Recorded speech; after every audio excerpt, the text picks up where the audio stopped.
just a matter of time in this video before I bust my butt on one of these piles of wood. Just saying.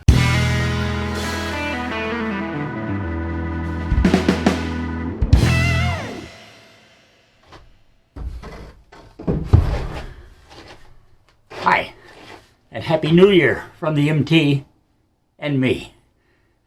Hope it's going good so far for you. We're just in the first few days of this brand new year, and, well, if you saw our last episode, you know that Ree gave me and Pearl, the MT, a bunch of wood to go ahead for Christmas to get started here on the reinforcing of the roof on the inside. So I thought I'd come out here today and get started.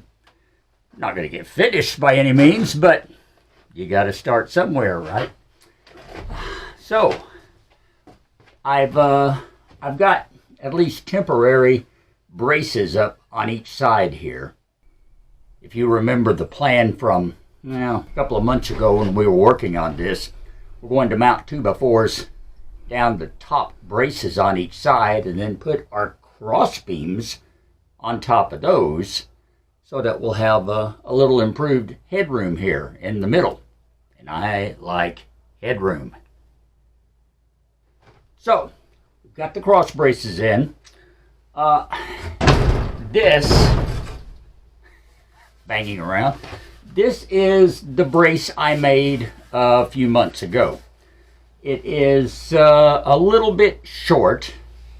The ends, although they are curved, they're drastically imperfect. Let's just see how it might set up here. For one thing, I'm putting it in a different place. We did our work before down here on the very end. Well, this time I want to come to the middle, right here. This is the air conditioner vent. And this brace right here is more or less in the middle, front to back of Pearl. It's a little closer to the front than it is to the back, but it's close enough. So I'm going to see if I can get a brace put into here at this point, and that'll kind of set the standard for the rest of the braces, forward and back. At least I hope it will. So anyway, that's what I'm thinking right now. Subject to change, as always. So let's just see how this is going to sit in here. And the answer is not very well. I'm going to have to brace the roof up a little bit in order to get it in. So, before we do anything, before I fall over a pile of wood, let's raise the roof a little bit.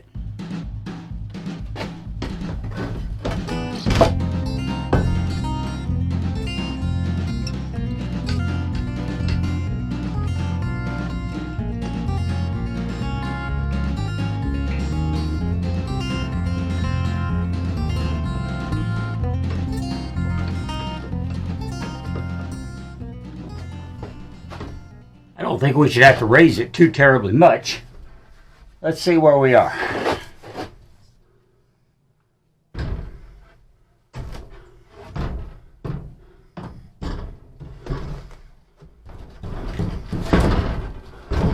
Okay, that's got it fitted across, but not in the right place. So I am going to have to raise it a little bit more to get it under these braces.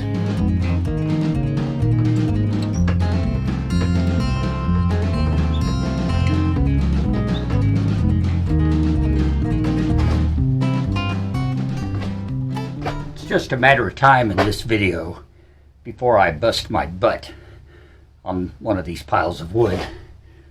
Just saying. Okay.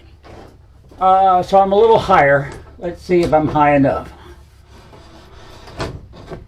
I think I am.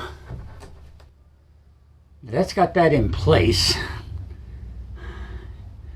if I let the pressure off the jack now, this, which right now has about an inch space right there, that's going to come down, and this will be adding support to that double beam across the roof. I don't know if that's going to accomplish what I want it to on these others or not. But, you know, until I get another beam cut, I think I'll just leave the jack where it is. I don't know yet if I'm going to use this brace. It will work. It's far from perfect, but it will work. So the plan is now to take one of these 8-foot 2x down here. Let me grab one. Take one of these 8-foot 2x and cut it to 90 inches, which I have already conveniently marked right here. 90-inch length, according to my calculations, is what I'm going to need to have plenty of overhang on these side braces so that it will support the 2x and not have it slide one way or the other and fall off. That'll give me plenty of length for that, but yet it's going to come up a little bit short of actually touching the sides where the beams curve down, these metal supports where they curve down. That way it'll be a little easier to fit these things into place. Once I get this cut to 90 inches, we go to each end. Let me get a little closer here to show you. We go to each end and take my handy dandy template that I made. This curve matches the curve on the side of the roof. So we'll take that, put that at the 90-inch mark, and then we cut down from here along that curve to get this 2x4 to just the right curvature it needs to fit under those curved metal beams. That's the plan. Let's see if this works.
Well, nice cut on both ends. I guess now we go see if it works.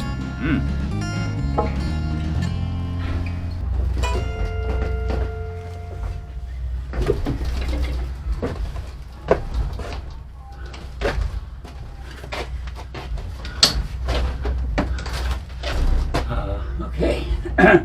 First, let's just see if it fits in the groove. Which it does. Okay.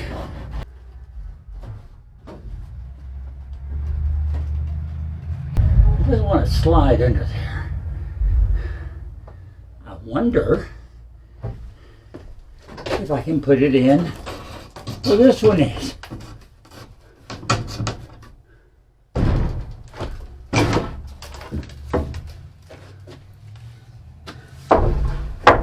That's worth a try.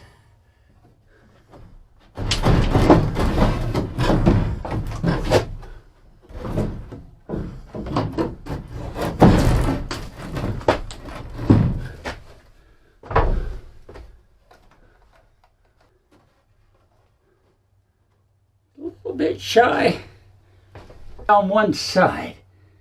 I'm going to raise it just a little more. See if that'll make a difference.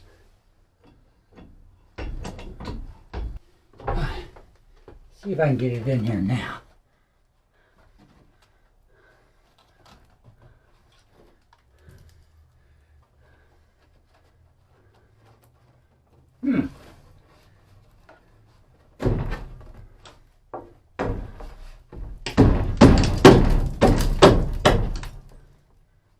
It just needed a little persuasion.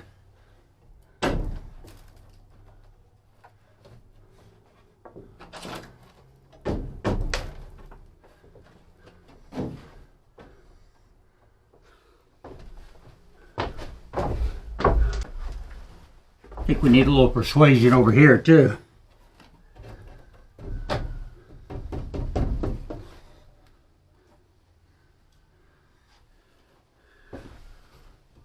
Okay, I'm going to lower the jack and just see what happens with this.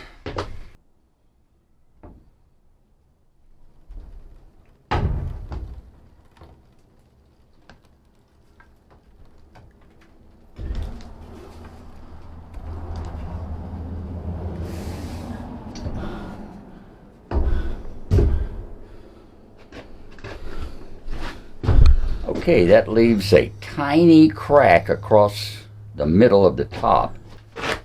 It's just enough to slide a single sheet of paper through.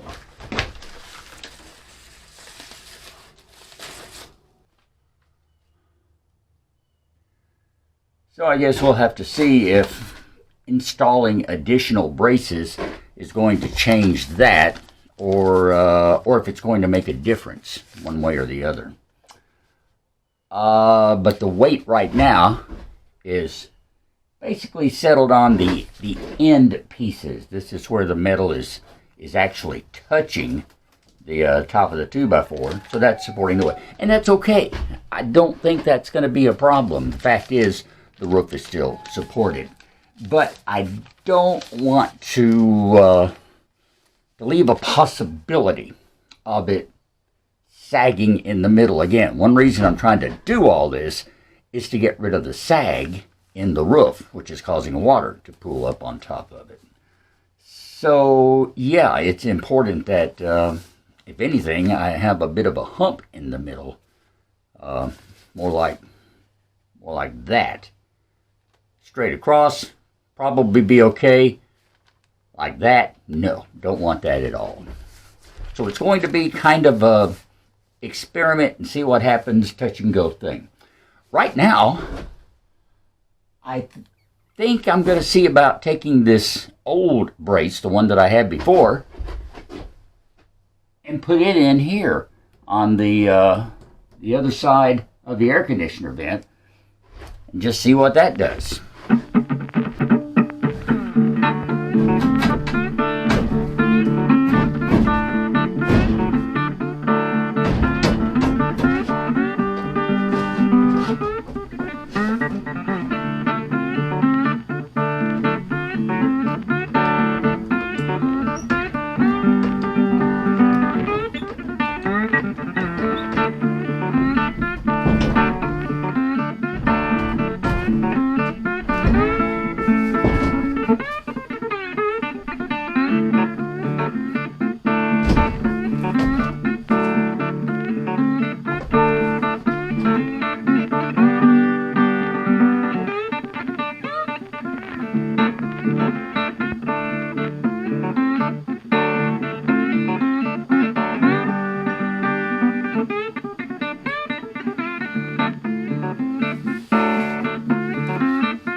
Same deal.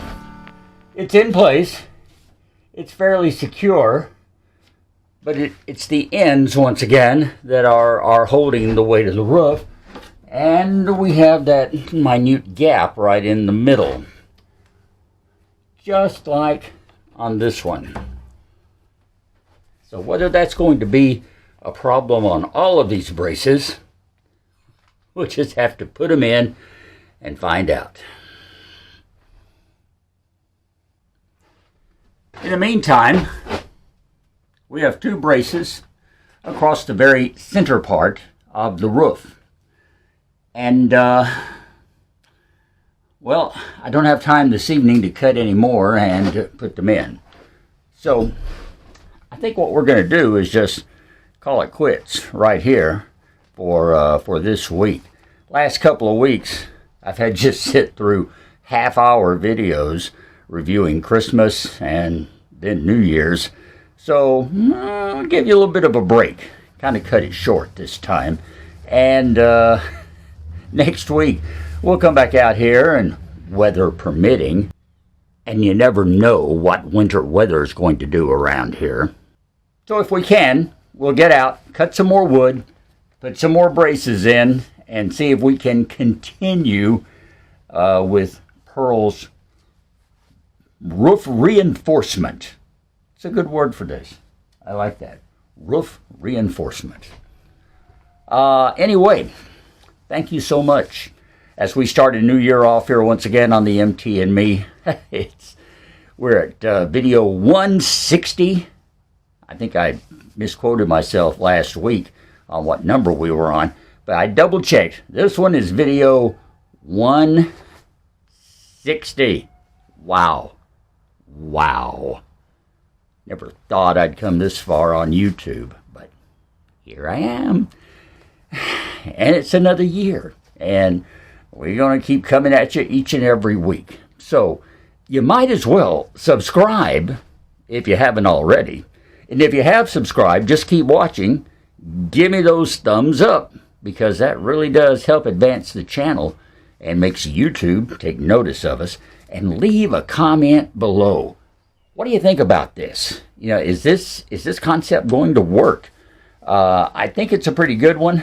What I'm wondering right now is, depending on what additional braces do you think I need to see about filling that gap? And if so, the best way I can think of to do it is to shave the tops of the ends of each one of these braces down slightly, so that more of the 2x comes in contact with the metal brace. That's what I'm thinking. Tell me what you're thinking, okay? Love to hear from you. As always, you'll find links to the mtandme.com below, a link to buy me a coffee, our Facebook address, and just all kinds of good stuff. So check it out and join us each and every week in 2024 here on the MT and Me. Till next time, I'm that guy, Russ. And of course, we will talk later.